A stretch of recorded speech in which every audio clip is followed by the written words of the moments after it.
जब पूज्य स्वामी सत्यमित्रानंद जी महाराज के दिल्ली में एक बहुत बड़ा कार्यक्रम हुआ था, तब राजनाथ सिंह जी राष्ट्रीय अध्यक्ष थे भारतीय जनता पार्टी के। मैं कहना चाहता हूं कि नींव के पत्थर के रूप में राजनाथ सिंह जी ने जो कार्य इस राष्ट्र में किया है वो वंदनीय है, वो स्तुत्य है। वहां वो सभा हुई थी और हमारे सुधांशु त्रिवेदी जी और आपकी भूमिका भी बहुत महनीय है।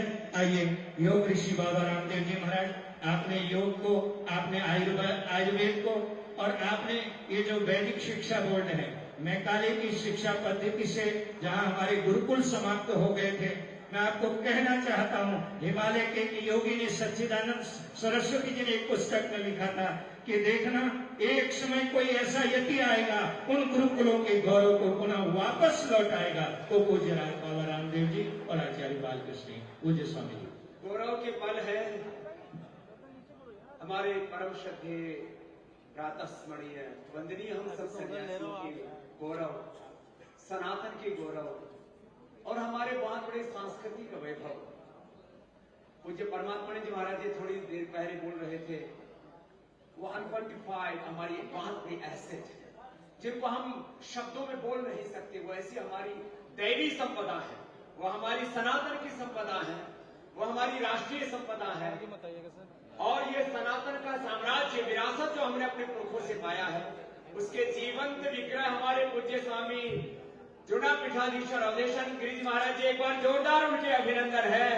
उन्होंने अपने आचार्यत्व के जो 25 वर्ष पूर्ण किए और उन वर्षों में जो उन्होंने सेवा, साधना, संघर्ष, तपस किया है और भारतीयता का, सनातन का गौरव बढ़ाया है। और आज उस गौरव में, उस उत्सव में अपनी अपनी आहुतियां समर्पित करने के लिए जहां असंख्य लोग प्रत्यक्ष और परोक्ष रूप से श्रद्धेय आचार्य श्री के प्रति श्रद्धान्वित हैं, हमारे राष्ट्र के रक्षा मंत्री जी राजनाथ जी का जो चरित्र है वो किसी से छुपा नहीं है। एक ऐसा व्यक्तित्व जिसमें ज्ञान की भी पराकाष्ठा है, भक्ति का अतिरेक है, पुरुषार्थ के तो वो जीवंत स्वरूप है और नाम में राज और नाथ है, तो वो हम सबके हृदयों में राज भी करते हैं और इस भारत के नाथ के तौर पर है। ऐसे हमारे श्रद्धेय बड़े भाई राजनाथ सिंह जी के लिए एक बार जोरदार अभिनंदन है। वो पूज्य महाराज जी के प्रति अनन्य श्रद्धा रखते हैं और चाहे वो बीजेपी का राष्ट्रीय नेतृत्व का प्रश्न हो या अब राष्ट्र की रक्षा का प्रश्न हो, और किसी भी संदर्भ में आप एक बार भी उनकी वाणी से कोई स्खलन नहीं सुनेंगे।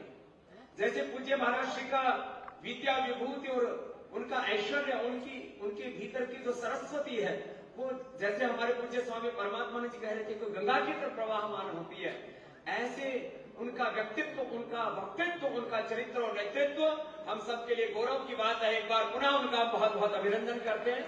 आज तमाम व्यस्तताओं के बीच में जहां एक और श्रद्धेय वाजपेयी जी के उनकी जयंती पर उनको प्रणाम करते हुए मैं सुबह देख रहा था, उस सब व्यस्तताओं के बीच में आए और हमारे श्री, जैसे हमारे पूज्य स्वामी हरिचंद्र जी महाराज जी कह रहे थे, सब संतों के लाडले जिनके नाम में ही ओम है और वैसे बिरले हैं वैसे बिरला है, ऐसे हमारे ओम बिरला जी के लिए एक बार जोरदार अभिनंदन है।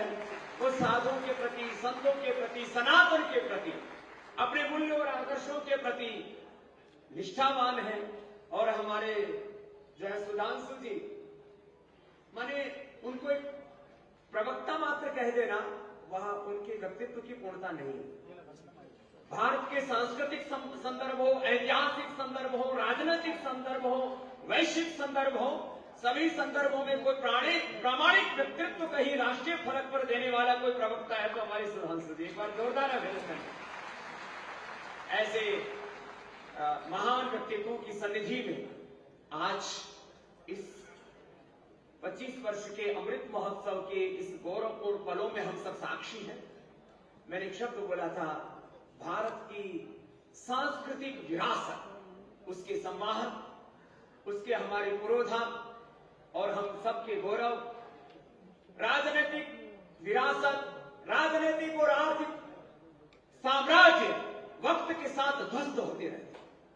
ये सांस्कृतिक साम्राज्य ऐसा है जो युगों युगों से था, हमारे श्रद्धेय भागवत जी भी कल बोल रहे थे, जो युगों युगों से था, जो है और जो सदा रहने वाला है, वह सनातन है। और उस शाश्वत के प्रतिनिधि के तौर पर योगी श्री अरविंद का एक शब्द है, शाश्वत के प्रतिनिधि।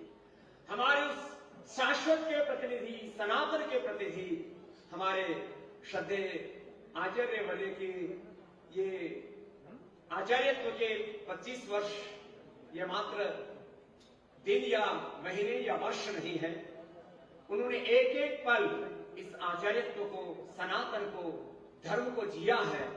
और हम सीना तान करके पूरी दुनिया के सामने कह सकते हैं कि यदि ईसाइयों के पास उनका कोई पोप है, उनका कोई बाप है, यदि मुसलमानों के पास कोई मक्का मदीना में उनका कोई मुल्ला मौलवी होगा, हम सबका अनादर करते हैं, हम किसी सबका आदर करते, किसी का अनादर नहीं करते। लेकिन यदि सबके पास कुछ कुछ है तो हमारे पास तो सब कुछ हमारे पूज्य महाराज। तो हमारे अब पोप से उनकी तुलना करना तो एक आचार्य का अनादर जैसा लगता है। इतना बड़ा उनका कद भी है और पद भी है। साहब आजकल तो 6 फीट के आदमी दुर्लभ जाति के प्राणी हो गए, लेकिन आज 6 फीट के 2 साथ में बिरला साहब का इधर नजदीक ही है। हम जैसे तो बस कहीं 6-4 में घुस जाते हैं। लेकिन ऐसे महान विराट व्यक्तित्वों के, महापुरुषों की सन्निधि में ये अवसर हमें अपनी आंखों से देखने का सौभाग्य मिल रहा है। यही हमारे लिए गौरवपूर्ण क्षण।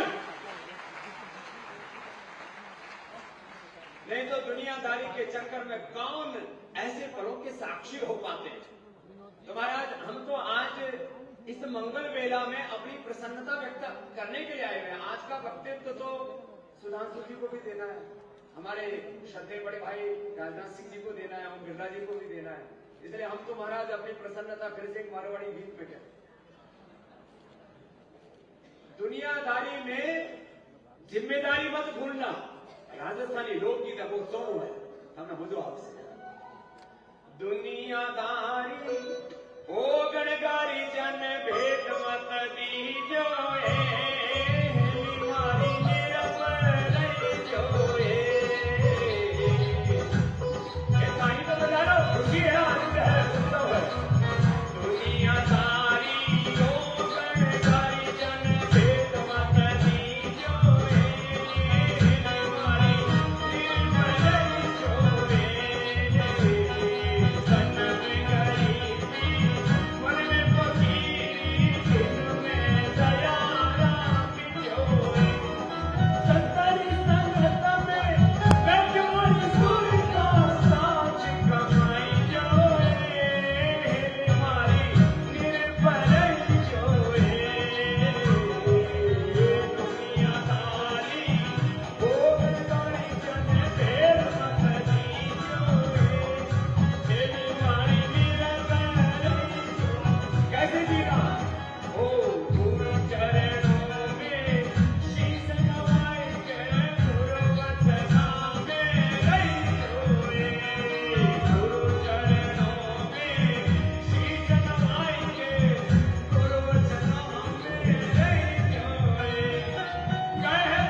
साधुवाद। योग ऋषि बाबा रामदेव जी महाराज का आइए मैं स्वागत की इस कड़ी में हमारे बीच में हमारे हरिद्वार के सांसद, बहुत ही लोकप्रिय सर्वप्रिय डॉक्टर रमेश पोखरियाल निशंक जी भी हमारे बीच में हैं, उनका भी स्वागत है।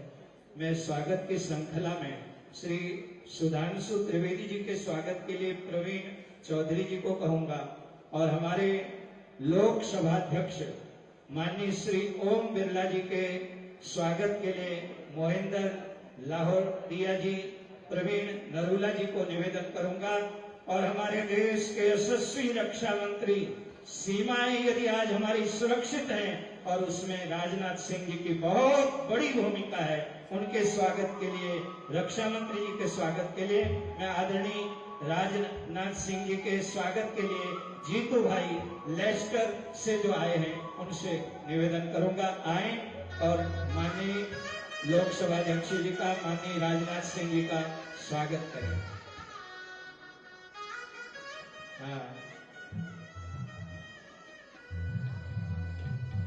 हाँ, संतोष अग्रवाल जी से, संतोष अग्रवाल जी माननीय निशंक जी का स्वागत करेंगे। संतोष अग्रवाल जी पूर्व केंद्रीय मंत्री और हरिद्वार के सांसद निशंक जी का बहुत बहुत साधुवाद। अब मैं इसी क्रम में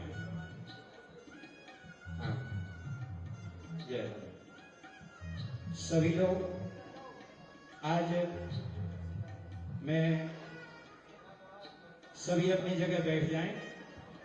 मैं माननीय राजनाथ सिंह जी के संज्ञान में, हमारे लोकसभा अध्यक्ष ओम बिरला जी के संज्ञान में, सुधांशु त्रिवेदी जी के संज्ञान में एक बात लाना चाहता हूं कि पूज्य आचार्य महामंडलेश्वर जूना पीठाधीश्वर अवधेशानंद गिरी जी महाराज को दत्तात्रेय जयंती के अवसर पर आज से 25 वर्ष पूर्व आचार्य महामंडलेश्वर बनाया गया था। आज से 25 वर्ष पूर्व 1908 में, और आज ये गौरव का क्षण है कि इस पद पर प्रतिष्ठित हुए ये पहले आचार्य महामंडलेश्वर है अवधेशानंद गिरी जी महाराज, जो एक भव्य उत्सव कर रहे हैं।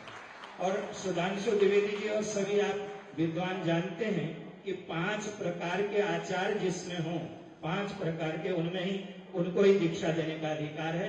जहां साधु दीक्षा के साथ समाज का बहुत बड़ा कार्य, दर्शन भी है, आप में ज्ञान भी है, आप में आचार भी है, आप में तप भी है और आप में शुक्र तेज भी है।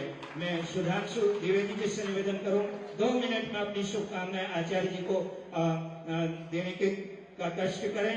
उसके बाद फिर ओम बिरला जी संक्षेप 4 मिनट में, और फिर माननीय राजनाथ सिंह जी। और आज की इस सभा के आज यहाँ 2 अध्यक्ष बैठे हैं, एक तरफ तो लोकसभा अध्यक्ष यहाँ बैठे हैं और आपके ही बगल में आज की सभा के अध्यक्ष निर्वाण पीठाधीश्वर विश्वकानंद भारती जी महाराज, जो हमारे सनातन का गौरव है, वो भी विराजमान।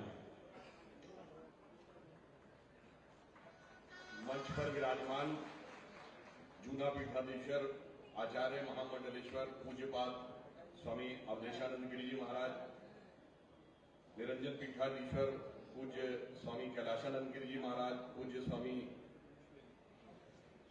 विश्वकानंद जी महाराज, बालकानंद जी महाराज, पूज्य स्वामी विश्वात्मानंद जी महाराज, परमार्थ निकेतन के स्वामी परमानंद सरस्वती जी, योग ऋषि बाबा रामदेव जी, स्वामी चिदानंद सरस्वती जी, और मंच पर विराजमान समस्त सम्मानित जन और समकालीन भारतीय राजनीति के सर्वाधिक सम्मानित नेताओं में से एक भारत के यशस्वी रक्षा मंत्री आदरणीय राजनाथ सिंह जी, भारत की लोकसभा, विश्व के सबसे बड़े लोकतंत्र की लोकसभा के स्पीकर, इसने अभी अभी संसद में नया स्वरूप ग्रहण किया है, आदरणीय ओम बिरला जी, हमारे पूर्व मंत्री निशंक जी, अन्य समस्त भाई और बहनों जो इस सभागार में उपस्थित हैं, मैं सिर्फ ये कहना चाहता हूं कि आज का दिन जब हम पूज्य संतों के समक्ष हरिद्वार जैसे तीर्थ में एकत्र हों, तो निश्चित रूप से ये मन को बहुत प्रमुदित करने वाला होता है,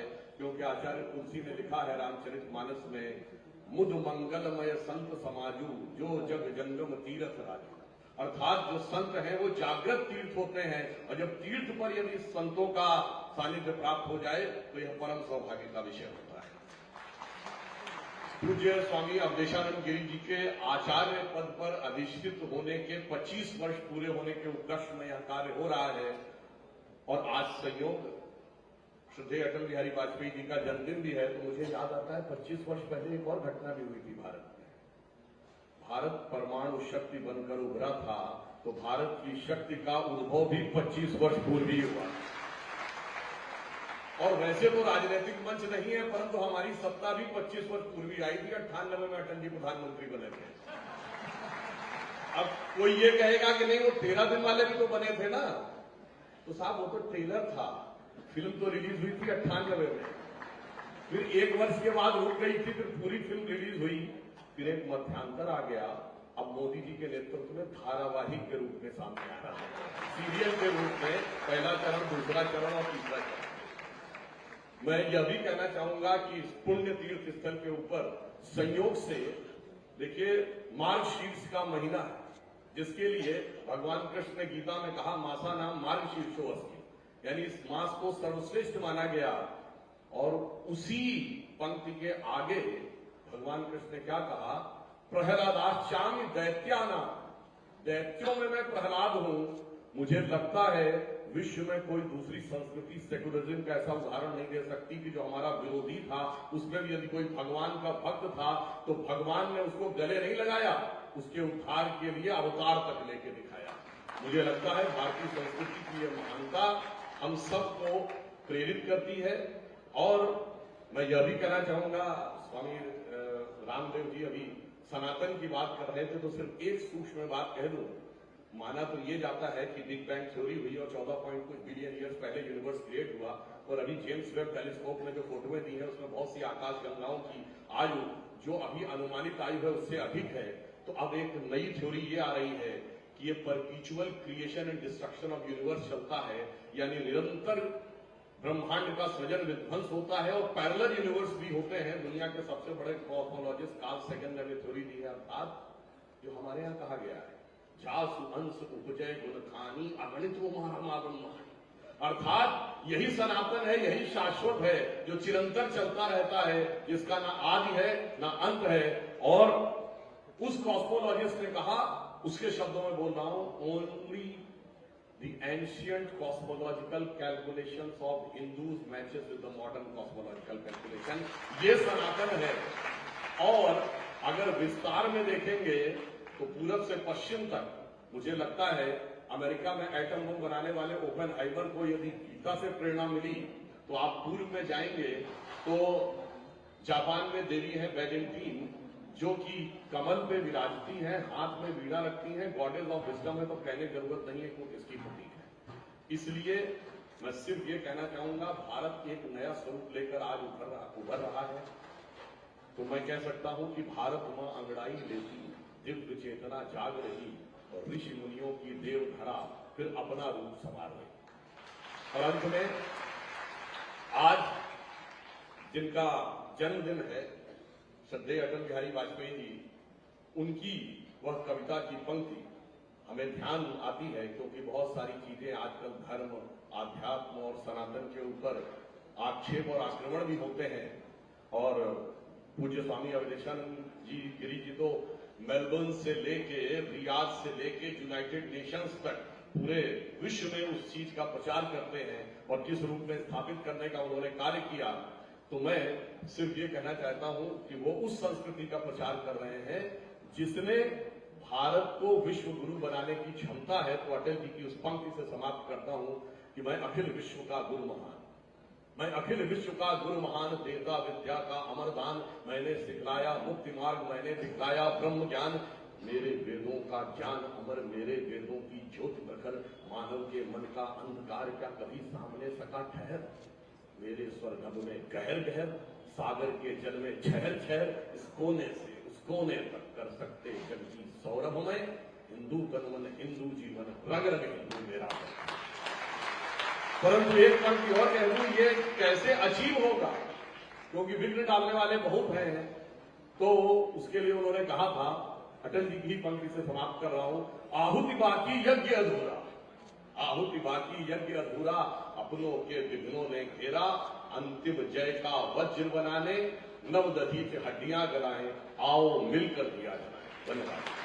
बहुत बहुत साधुवाद सुधांशु जी का। और मैं इसी क्रम में हमारे बहुत ही सम्मानी और संतों के बहुत ही लाडले हमारे लोकसभा अध्यक्ष ओम बिरला जी, जिन्होंने कोटा में महानगर में एक उदाहरण प्रस्तुत किया है, मैं उनसे निवेदन करूंगा कि वो भी इस अवसर पर आचार्य श्री को अपनी ओर से शुभकामनाएं, मंगल कामनाएं देने की कृपा करें। मासा नाम मार्गशीर्षोहम ऋतु नाम कुसुमाकरम। भारत की संत परंपराओं और भारत की संस्कृति को देश और विश्व में पहुंचाने वाले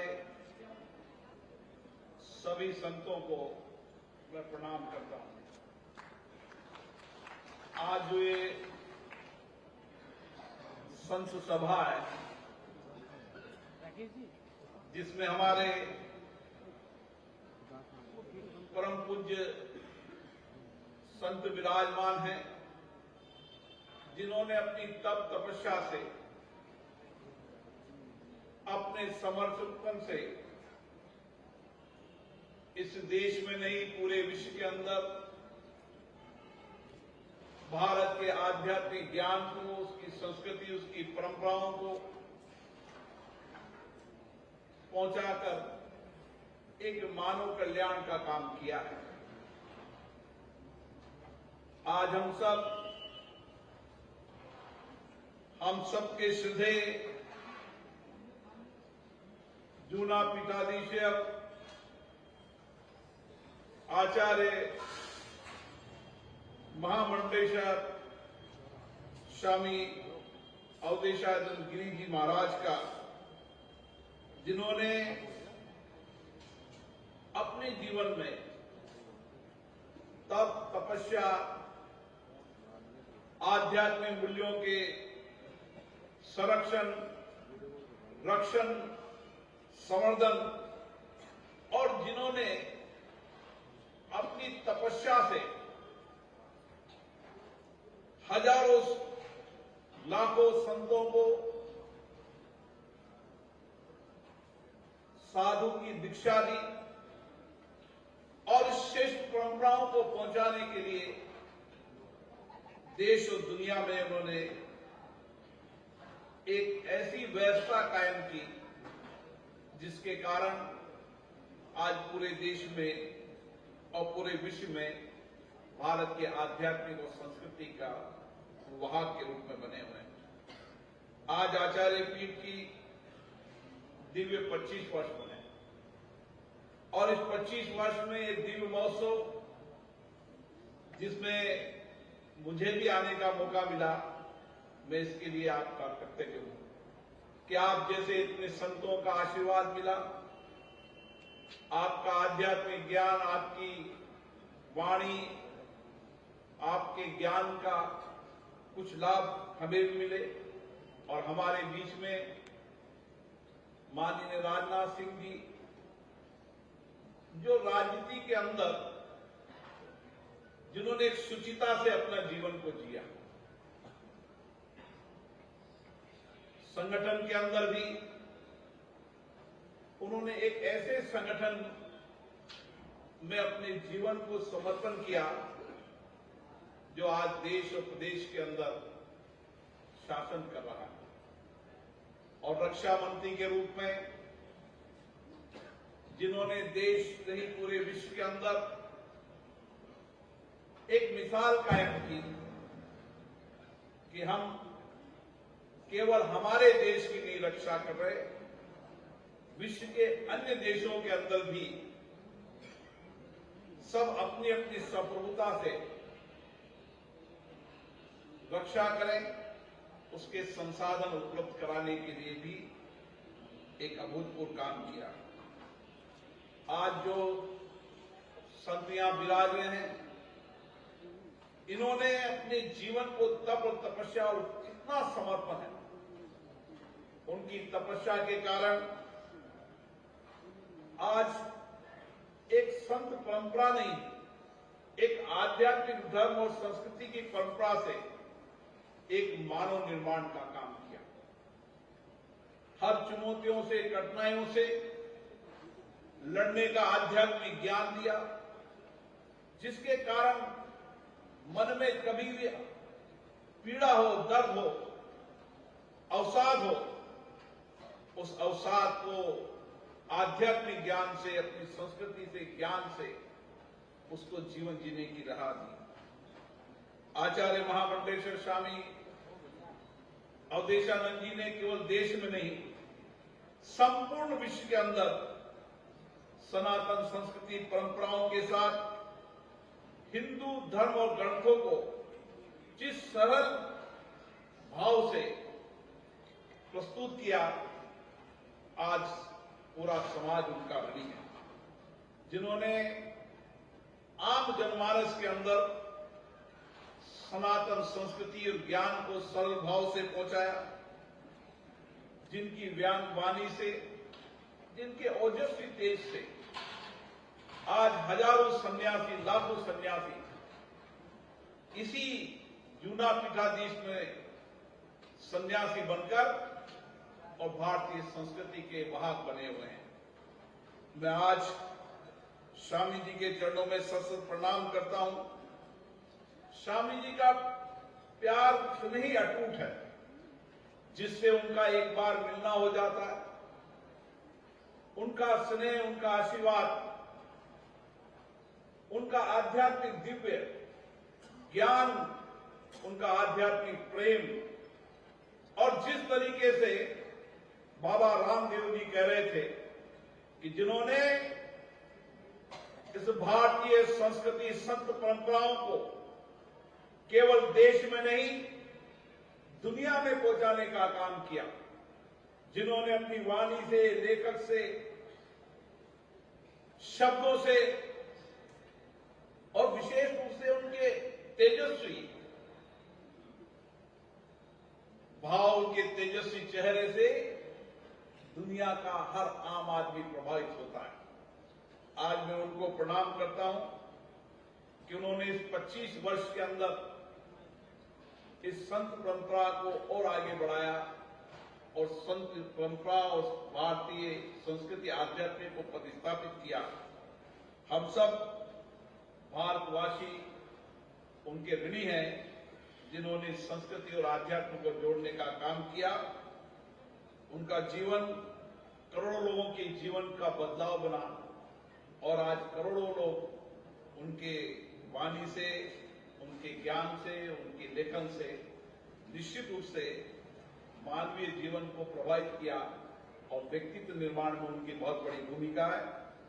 मैं पुनः आचार्य जी को प्रणाम करता हूं और आचार्य जी के 25 वर्षों के अंदर उनकी तप, तपस्या, उनका समर्पण, उनका सेवा, उनका आध्यात्मिक ज्ञान हम सबको दिव्य अनुभूति भी देता रहेगा और दिव्य ज्ञान भी देता रहेगा।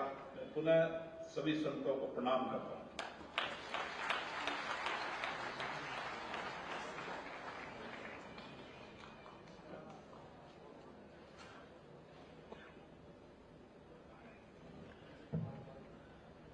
बहुत बहुत साधुवाद माननीय लोकसभा अध्यक्ष ओम बिरला जी का। अब मैं माननीय राजनाथ सिंह जी से आप आचार्य जी निवेदन करेंगे। मैं आज माननीय पूर्व प्रधानमंत्री अटल बिहारी वाजपेयी जी का जन्मदिन है, मैं एक संस्मरण आपके सामने रखना चाहता हूँ। हाँ, तो माननीय राजनाथ सिंह जी। कल्याणी मधुरा मंगला मोक्षप्रदा भगवती भागीरथी मां गंगा के तीरे पूज्य संत और आचार्यों की पावन सन्निधि में भगवान दत्तात्रेय की आराधना महोत्सव में विविध अनुष्ठानों के अनंतर हम सनातन धर्म में समष्टि के निमित्त क्या कल्याणकारी सूत्र हैं, इस विषय पर भी हम लोग निरंतर चर्चाओं में हैं। कल आदरणीय सरसंघ चालक जी का अत्यंत प्रेरक और प्रभावी उद्बोधन हुआ और भारत के सभी शीर्षस्थ धर्माचार्य कल थे, आज भी हैं।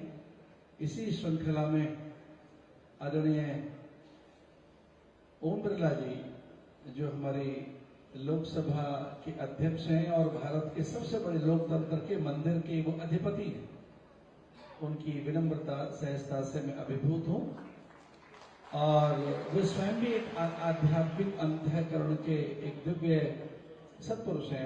उनकी सुचिता भी एक सबको प्रेरित करती है। उनके पास एक अद्भुत साधन है, वो बड़े आध्यात्मिक पुरुष हैं। मैं बहुत वर्षों से उन्हें जानता हूं मैं अभिभूत हूँ आदरणीय राजनाथ सिंह जी के आगमन से। वे न केवल हमारे रक्षा मंत्री हैं, बल्कि मैं एक ऐसे सत्पुरुष को उनके रूप में पाता हूँ कि वो एक अच्छे सच्चे उपासक, एक श्रेष्ठ और सबल प्रशासक और एक समर्थ शासक भी है। उनके भीतर में एक उपासक, प्रशासक और शासक को देखता हूँ। एक ऐसा पुरुष जो अपने चिंतन चरित्र से, आचरण की धवलता और उस पारदर्शिता से सबको प्रेरित करता है। वो बता रहे थे कि 19 साल के या 20 साल के रहे होंगे आदरणीय सुधांशु त्रिवेदी जी, और तब से वो उनको सुन रहे हैं, उनके सानिध्य में है। और इस बात का तो मुझे ज्ञान है। आपकी मेधा, प्रज्ञा, मनीषा, आपका पांडित्य है, आपके वाक्य में तो आपका वाग वैभव, आपके जिस ढंग से आप संदर्भों को जोड़ते हैं, विशेषकर पौराणिक और वैदिक संदर्भ, किस ढंग से आप विज्ञान और ज्ञान का समन्वय करते हैं, सचमुच आज जिस ढंग की विभूतियां हमें प्राप्त हैं राजनीतिक क्षेत्र में, चिकित्सा के क्षेत्र में अथवा विविध अनेक क्षेत्रों में, सब में भारत आगे बढ़ रहा है। अब भारत सर्वसमर्थ है, सर्वसंपन्न है। आज भारत और आदरणीय स्वर्गीय अटल बिहारी वाजपेयी जी की पुण्यतिथि, क्षमा कीजिए, उनके जन्मदिन पर अनेक कार्यक्रम थे पूरे देश भर में, लोकसभा में भी। उनमें से निकलकर आदरणीय अध्यक्ष जी का, लोकसभा अध्यक्ष का आना कितना कठिन है मैं जानता हूं। माननीय राजनाथ सिंह जी का आना सच में बड़ा कठिन रहा है, जबकि वेदर आज ठीक नहीं था और उस वेदर की प्रतिकूलता के कारण भी वो पहुंच गए, ये बड़ी बात है। हमारे संतों की परंपरा में कई महापुरुष हैं। संयोग से आज हमने निर्वाणी पीठाधीश्वर पूज्य स्वामी विश्वकानंद जी महाराज की अध्यक्षता रखी थी। उनका कल भी आगमन होगा महाराज जी, आपका कल भी भगवान आप हमें दर्शन देंगे, आशीष देंगे सबको। तो मैं उनसे प्रार्थना करूंगा कि उनका संक्षिप्त बाद में एक प्रेरक और आशीष उद्बोधन हो जाएगा।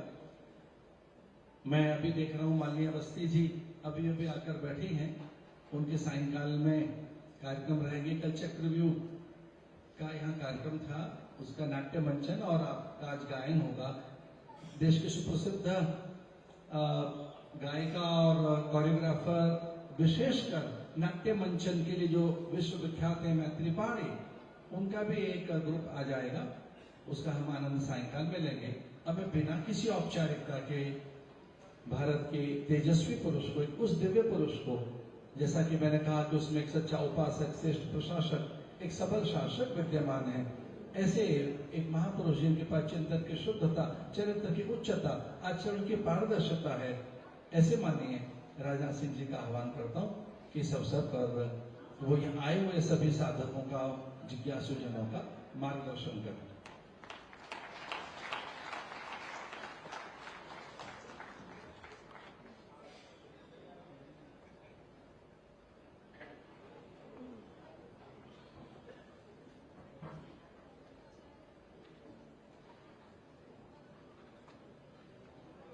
जूना पीठाधीश्वर आचार्य महामंडलेश्वर पूज्यपाद श्री स्वामी अवधेशानंद गिरी जी महाराज, निर्वाण पीठाधीश्वर आचार्य महामंडलेश्वर पूज्य श्री स्वामी विशेषानंद भारती जी महाराज, आनंद पीठाधीश्वर आचार्य महामंडलेश्वर पूज्य स्वामी श्री बालकानंद गिरी जी महाराज, अटल पीठाधीश्वर महामंडलेश्वर पूज्य श्री विश्वात्मानंद सरस्वती जी महाराज और पूज्य श्री स्वामी परमात्मानंद सरस्वती जी महाराज, श्री दत्त पद्मनाभ पीठाधीश्वर पूज्य श्री ब्रह्मोस नंद जी महाराज और योग ऋषि पूज्य स्वामी श्री रामदेव जी महाराज और पूज्य श्री स्वामी चिदानंद सरस्वती जी महाराज, परम श्रद्धेय डॉक्टर प्रणव पांडे जी और हमारे लोकसभा के अध्यक्ष, जिन्होंने सकुशल लगभग 4.5 वर्षों तक अपने दायित्व का निर्वहन किया है, ऐसे आदरणीय श्री ओम बिरला जी और प्रिय सुधांशु जी त्रिवेदी जिनको अभी आपने सुना है, और इस सभागार में मौजूद सभी सम्मानित देवियों व सज्जनों, सबसे पहले मंच पर और मैदान में उपस्थित सभी संत जनों के चरणों में मैं शीश झुकाकर उन्हें प्रणाम करता हूं। वैसे तो बराबर हम लोग राष्ट्रीय अंतर्राष्ट्रीय मंचों पर बोलते रहते हैं, अपने विचार व्यक्त करते रहते हैं, लेकिन हमारी एक बहुत बड़ी कमजोरी है। उस कमजोरी को मैं आपके सामने रखना चाहता हूं। मैं जब संतों के सामने जाता हूं और जहां पर संतों का समूह हो तो मेरी बुद्धि ही कुंठित हो जाती है, क्योंकि पूरे समाज का जो मार्गदर्शन करते हैं, जो समाज को दिशा देते हैं, भारत की संस्कृति की रक्षा करने में जो अपनी बहुत ही महत्वपूर्ण भूमिका का निर्वाह कर रहे हैं, उनके सामने मैं क्या बोलूं? यह एक धर्म संकट है। अब आज यहां पर आया हूं, यह दिव्य आध्यात्मिक महोत्सव है। मैं समझता हूं कोई भी आध्यात्मिक महोत्सव हो, वह महोत्सव दिव्य होता ही है। और वैसे इस कार्यक्रम में जब मैं सीधे प्रवेश कर रहा था मंच पर, तभी इस कार्यक्रम की दिव्यता का मुझे एहसास हो रहा था।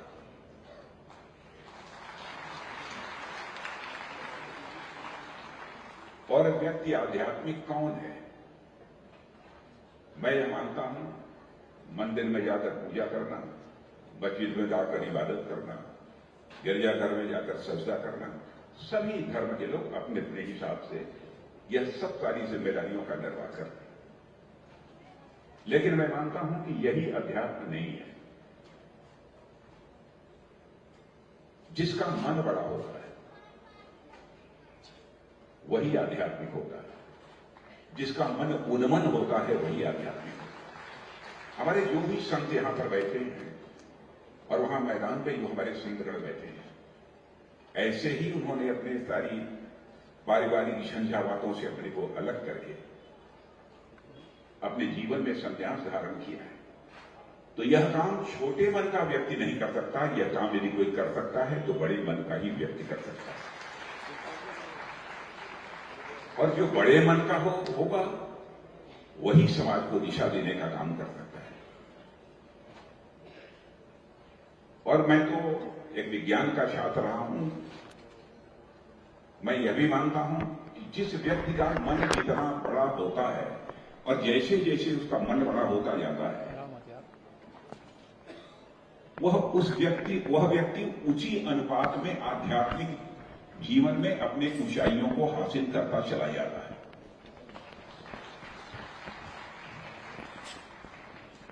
मैं समझता हूं कक्षा 8-10 तक यहां बैठे हुए सारे लोगों ने गणित पढ़ा होगा। कक्षा 10 तक तो जरूर सब लोगों ने पढ़ा होगा, 10 के नीचे यहां कोई नहीं बैठा होगा। हम थोड़ी देर के लिए मान लें, मैं कहता हूं मन जैसे जैसे बड़ा होता चला जाएगा, व्यक्ति का सुख आनंद बढ़ता चला जाएगा। और मन के विस्तार की एक सीमा वो होगी जहां पर मनुष्य अपने जीवन में परमानंद की प्राप्ति करे। इसे गणित के एक सूत्र के रूप में कहना हो, मैथमेटिकल फॉर्मूला में जैसे कहना हो, तो हम कह सकते हैं कि मन की परिधि यह सीधा समानुपाती होती है सुख के। मन की परिधि यह सीधा समानुपाती होती है आनंद की। मन की परिधि यह सीधा समानुपाती होती है परमानंद की। अंग्रेजी में से कहना हो तो कह सकते हैं कि सर्कमफरेंस ऑफ मन is directly proportional to the magnitude of सुख।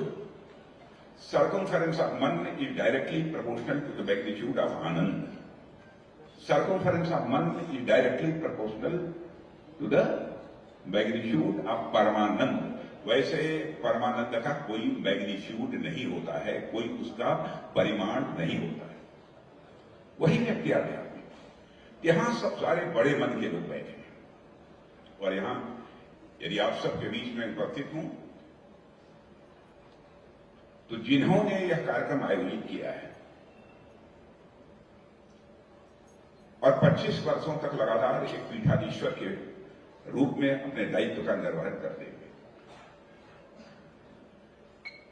यदि हम लोग इस कार्यक्रम में आए हैं तो सबसे पहले जिस दायित्व का हमको पहले ही निर्वाह करना चाहिए कि मैं नहीं किया, उनके प्रति मेरे मन में अगाध श्रद्धा है। श्रद्धा की अभिव्यक्ति शब्दों के माध्यम से नहीं की जाती है, वो भाव के माध्यम से की जाती है। यदि सबसे पहले मैं आगे कुछ बोलूं, मैं उनके चरणों में अपना शीश झुकाकर उन्हें मैं प्रणाम करता हूं। वह क्या है, उन्होंने क्या किया है, उनसे यह समाज, यह देश क्या अपेक्षा रखता है, इस विस्तार में हमको जाने की कोई आवश्यकता नहीं है। यह बतलाने के अपने को योग्य भी नहीं समझता। इस काम को मुझसे बेहतर यदि कोई कर सकता है तो सुधांशु त्रिवेदी कर सकता है। और मैं आपको बताना चाहता हूं कि आप लोगों ने सुधांशु त्रिवेदी को आज सुना होगा तो आपको लगा होगा कि बड़ा विद्वान आदमी, बड़ा ज्ञान है। लेकिन सुधांशु हमारे साथ लगभग 30 वर्षों से, जब उनकी अवस्था लगभग 20 से 21 साल की रही होगी तब से। मैं बताऊंगा तो आपको आश्चर्य होगा, उस आयु में सुधांशु त्रिवेदी को जितना ज्ञान था उतना ही ज्ञान आज भी है।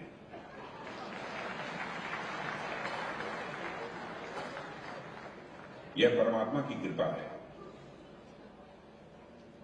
इसलिए कभी कभी तो यह सब सारी जिम्मेदारियां निभाते हुए, जब वो छोटे थे तब भी, जब मैं प्रदेश अध्यक्ष था भारतीय जनता पार्टी का उत्तर प्रदेश में, तब भी सुधांशु को अपने पास बैठा कर सुनता मैं रहता था। अब ऐसे वक्ता हम लोग नहीं हो सकते, लेकिन आज यहां पर मैं उपस्थित हूं तो यहां पर मैं कुछ बातें आपके सामने रखना चाहूंगा। वह सन्यासियों के महत्व के बारे में मैं यहां चर्चा करूंगा। पहला, राष्ट्र के उत्थान में हमारे सम्मानित सन्यासीगण हैं, उनका क्या महत्व है, उनका क्या योगदान है, इसे रेखांकित करूंगा। और दूसरी बात, किसी देश की अस्मिता में सन्यासी समाज का क्या योगदान होता है, इसको भी मैं रेखांकित करने की कोशिश करूंगा। आप लोगों ने बंकिम चंद्र चटर्जी का आनंद मठ पढ़ा होगा। आनंद मठ लिखने वाले बंकिम चंद्र चटर्जी, यह राष्ट्रवाद का बीज बोने वालों जितने लोग थे उन प्रमुख लोगों में से एक बंकिम चंद्र चटर्जी थे। और उनके आनंद मठ उपन्यास से ही वंदे मातरम लिया गया है।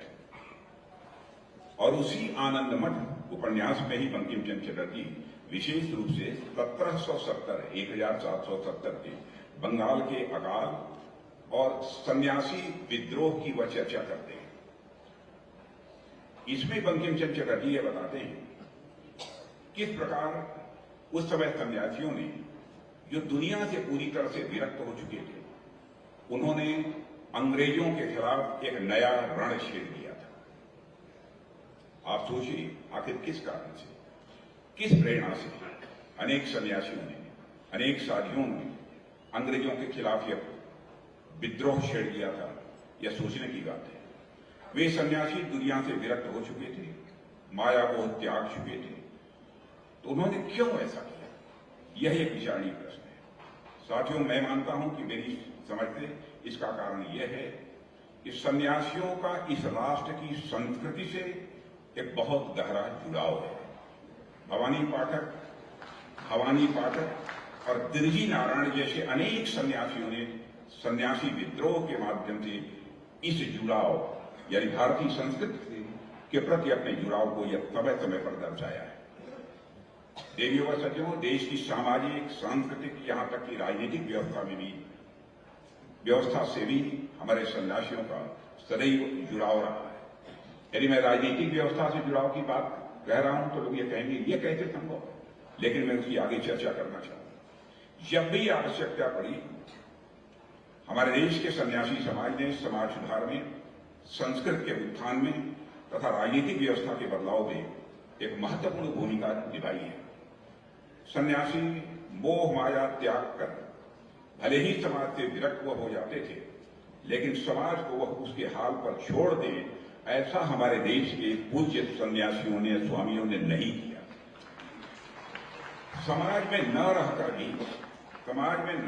ही समाज के लिए लगातार यह सन्यासी समाज यह काम करता रहा। उसी प्रकार हमारे पूज्य स्वामी अवधेशानंद जी महाराज के आशीर्वाद से यह आचार पीठ भी लगातार समाज के लिए जो भी एक दायित्व अपना बनता है उस दायित्व का वह लगातार निर्वहन वो कर रहे हैं। मुझे बतलाया गया है कि इस पीठ के द्वारा जिन गांवों में जल का संकट है, जिन स्थानों पर जल का संकट है, वहां पर जलाशयों का निर्माण करना, पर्यावरण संरक्षण की दृष्टि से क्या किया जा सकता है, पर्यावरण संवर्धन की दृष्टि से क्या किया जा रहा है, किया जा सकता है, इस दायित्व का निर्वहन करना, विद्यालय महाविद्यालयों का निर्माण आदि आदि इस पीठ के द्वारा काम किए जा रहे हैं। समाज के उद्धार के लिए सन्यासियों का जो यह निस्वार्थ भाव से किया जा रहा कार्य है, देवियों सज्जनों, वे कार्य ही इनको हमारी संस्कृति के पुरोधाओं की श्रेणी में लाकर खड़ा कर देते हैं जो यहां पर होते हैं। और आप जानते हैं कि पिछले 1000 वर्षों में कई आक्रांता हमारे देश में आए और सभी का उद्देश्य यही था कि यहां की भारत की संस्कृति को नष्ट कर दिया जाए। सबसे पहला टारगेट, यहां उनका कोई होता था तो हमारे देश के संत होते थे, हमारे देश के स्वामी होते थे, हमारे देश के सन्यासी होते थे। उन्हें नष्ट कर इस देश की सांस्कृतिक चेतना को बराबर उन्होंने अपनी तरफ से नष्ट करने की कोशिश की और इस सच्चाई को वह जानते थे, इन्हें नष्ट कर दिया जाए तो भारत की सांस्कृतिक चेतना को पूरी तरह से समाप्त किया जा सकता है। लेकिन इस देश के सन्यासियों की जीविका थी, भारतीय संस्कृति के प्रति उनका एक समर्पण था कि तमाम आक्रांताओं का भी कामना करते हुए कभी वो उनके आगे झुके नहीं। इसी कारण आज भी समाज हमारी संस्कृति से जुड़ा हुआ है। आज हमारा समाज भारतीय संस्कृति से के प्रति गहरी आस्था रखता है, उससे जुड़ा हुआ है। उसमें सबसे बड़ा योगदान यदि किसी का है, ऐसे संतों का है, ऐसे महात्माओं का है और ऐसे स्वामियों का एक जुड़ा हुआ है।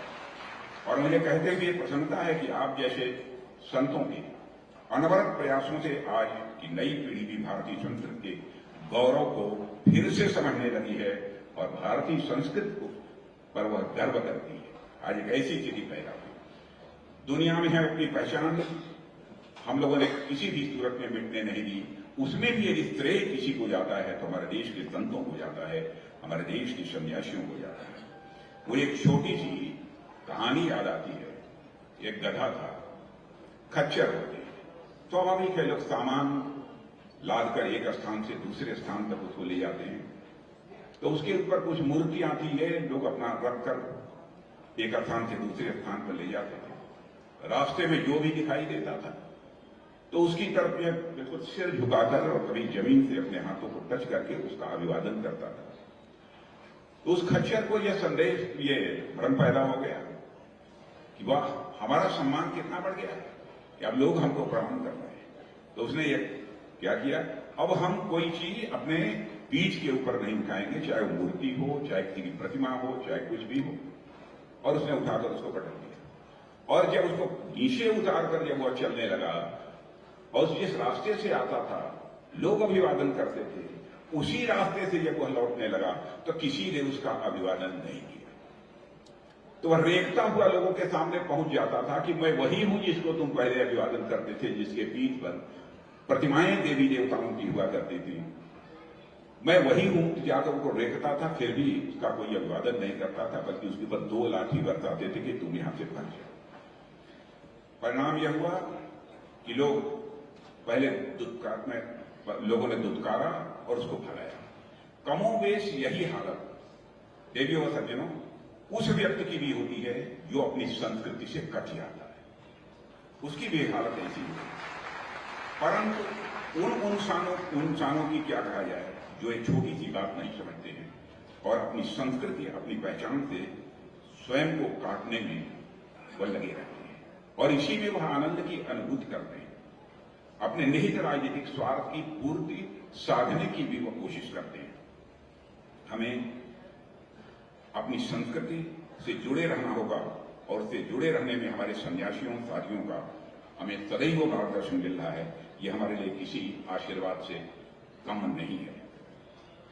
देवी और सज्जनों, आप सब जानते ही होंगे कि पुराने समय में जब राजाओं का राज्याभिषेक होता था तो तमाम ऋषि मुनि राज्याभिषेक करते समय राजा को यह अधिकार देते थे कि वह प्रजा पर शासन करे तथा जो कर्तव्य निर्धारित हैं उन कर्तव्यों का वह राजा पालन करे और प्रजा के सुख दुख का, उनके कल्याण का पूरी तरह से ध्यान रखे। किसी को दंडित करे, पुरस्कृत करे, यह अधिकार था। लेकिन राजा के ऊपर भी कोई सत्ता नहीं रखी जाती थी। केवल एक सत्ता थी जो राजा के ऊपर रखने का काम सन्यासी और संत करते थे, वह धर्म की सत्ता थी। राजा का भी यह अधिकार नहीं था कि वो अपने कर्तव्यों से विमुख होकर वह कोई काम करे। लेकिन राजा अपने राजधर्म का पालन ठीक से कर रहा है या नहीं कर रहा है, यह देखने का काम भी आप जैसे ऋषियों का था, मुनियों का था, संतों का था और सन्यासियों का। आज हम लोग भी ठीक काम कर रहे हैं कि नहीं कर रहे हैं, अपने राजदायित्व का निर्वहन हम ठीक तरीके से कर रहे हैं कि नहीं कर रहे हैं, इसकी भी कोई समीक्षा करने का किसी को अधिकार है तो आपको ही उसका अधिकार है। आप हमें निर्देश दे सकते हैं कि यह होना चाहिए, यह होना चाहिए। आज की भाषा में कहूं तो सन्यासी उस समय राजनीतिक व्यवस्था में एक इंटरनल ऑडिटर के रूप में अपनी भूमिका निभाते थे, एक ऑम्बड्समैन के रूप में अपनी भूमिका निभाते थे। जब भी राजा राजधर्म से विमुख होता था, सन्यासी बिना भय के राजा को चेतावनी देते थे, उन्हें वार्निंग देते थे, आगाह करते थे। और यह सिर्फ राजनीतिक व्यवस्था ही नहीं बल्कि सामाजिक और सांस्कृतिक व्यवस्था के भी सन्यासी ऑडिटर का काम करते थे। आप लोगों द्वारा आज भी वह भूमिका जारी है और मुझे विश्वास है इस सनातन संस्कृति जब तक है इस विश्व में, इस धरती पर, तब तक आपकी यह भूमिका बनी रहेगी, उसको कोई चुनौती नहीं है। अब मैं यहां पर सन्यासी समाज के दूसरे पक्ष की आप सबसे बात करना चाहता हूं कि दूसरा पक्ष यह है कि वैचारिक स्तर पर उनके प्रभाव की बात मैं यहां करना चाहूंगा। जब कोई सन्यासी बनता है तो यह मेरा है, यह भाव वह पूरी तरह से छोड़ देता है। संस्कृत में आप जानते हैं मैं का अर्थ अहम होता है और अहम यानी मैं एक वचन है, वयम मानी हम सब बहुवचन होता है। और मैं तो ऐसा मानता हूं संन्यास सचमुच वास्तव में अहम से वयम की यह यात्रा है। मेरा यह मानना अहम से वयम की यह यात्रा है। सन्यासी जो भी करता है अपने लाभ के लिए नहीं करता है, चराचर जगत के ही लाभ के लिए, चराचर जगत कल्याण के लिए ही सन्यासी करता है। इस यथार्थ को भी हमको समझना चाहिए। उनके लिए चराचर जगत ही अपने परिवार के समान होता है। इसीलिए तो हमारे देश के ऋषियों और मनीषियों ने अपने परिवार को ही अपना परिवार नहीं माना है, अपने ही जाति, अपनी कौम के लोगों को ही अपने परिवार का सदस्य नहीं माना है, बल्कि पूरे विश्व की धरा पर रहने वाले लोगों को अपने परिवार का सदस्य मानते हुए वसुधैव कुटुंबकम का संदेश दुनिया के किसी देश की धरती से सारे विश्व को गया है तो केवल और केवल भारत देश की धरती से गया है। इसका भी श्रेय यदि किसी को जाता है तो सन्यासियों को। यत् पिंडे तत् ब्रह्मांडे, जो पिंड में है वही ब्रह्मांड में है, जो जड़ में है वही चेतन में है, जो सूक्ष्म में है वही विवर्त में है, जो बड़े में है वही छोटे में है, जो मेरे में है वही तेरे में है। यह देखने वाला भी यदि कोई है तो हमारे देश का यह सन्यासी समाज। आज सीमाओं की सुरक्षा के परे मैं मानता हूं सबसे महत्वपूर्ण यदि कोई चीज होती है तो वह सांस्कृतिक सुरक्षा। सीमाओं की रक्षा का दायित्व इस समय मेरे कंधों के ऊपर है और यह कंधे बराबर बदलते रहेंगे, जो भी भविष्य में पहले भी रहे लोगों ने यह जिम्मेदारी संभाली है, आगे भी लोग इस जिम्मेदारी को संभालेंगे। लेकिन मैं मानता हूं कि मिलिट्री पावर यदि देश की सीमाओं की रक्षा करती है तो स्पिरिचुअल पावर भारत की अक्षुण्ण संस्कृति की रक्षा करती है, यह मेरा मानना है। और आज के अवसर पर इससे ज्यादा कुछ नहीं कहते। एक बार मैं फिर से पूज्य और हेसानंद गिरी जी महाराज के चरणों में शीश झुकाकर प्रणाम करता हूं और उनसे यही मैं आग्रह करता हूं, जिद करता हूं, सदैव राज्य सत्ता में रहने वाले हम सब लोगों के ऊपर आपका आशीर्वाद बना रहे, आपका आशीर्वाद प्राप्त होता रहे, यही हमारी कामना है। और जो भी यहां पर मंच पर और मैदान में जो भी हमारे संत सन्यासी यहां पर उपस्थित हैं, मैं पूरी तरह से आश्वस्त हूं, रंच मात्र भी संदेह नहीं है, भारत की संस्कृति के रक्षक के रूप में अपनी भूमिका निभाते रहेंगे। सत्ता में रहते हुए भी भारत की संस्कृति की रक्षा के लिए, भारत के सांस्कृतिक मूल्यों की रक्षा के लिए जो कुछ भी किया जा रहा है, जो बहुत संभव हो सकता है, वो मोदी के नेतृत्व में हम कर रहे हैं। आप देख रहे हैं, चाहे उज्जैन के महाकाल के मंदिर का प्रश्न हो, चाहे अयोध्या की धरती पर रामलला का भव्य मंदिर बनते हुए जो आप देख रहे हैं वह हो, अथवा जो भी हमारे इस प्रकार के देवी देवताओं के अथवा जो प्रमुख तीर्थ स्थल हैं वहां पर बुनियादी ढांचों के विकास का हो, यानी इंफ्रास्ट्रक्चर डेवलपमेंट का सवाल हो, जो कुछ भी हो सकता है भारतीय संस्कृति के इनरिचमेंट के लिए, उसके समृद्धि के लिए जो कुछ भी हो सकता है हम करने की कोशिश कर रहे हैं। लेकिन इतना ही पर्याप्त नहीं है। भविष्य में हमें पूरा विश्वास है कि इस भारतीय संस्कृति को और समृद्ध करने के लिए, इनरिच करने के लिए सदैव आप सबका मार्गदर्शन हमें प्राप्त होता रहेगा। इन्हीं शब्दों के साथ पुनः एक बार आप सबके चरणों में शीश झुकाकर आपको प्रणाम। आदरणीय राजनाथ सिंह जी के उद्गार और हम सन्यासियों से उनकी अपेक्षा, सन्यासी का जीवन पारमार्थिक होता है और उन सारे व्रतों का हम निसंदेह पालन करेंगे, उन्हें वचन देते हैं। उनकी विनम्रता और उनके भीतर भारतीय संस्कृति, संस्कार और उसकी संवेदनाओं के प्रति जो अद्भुत समर्पण है, वह निसंदेह स्तुत्य है और अनुकरणीय है।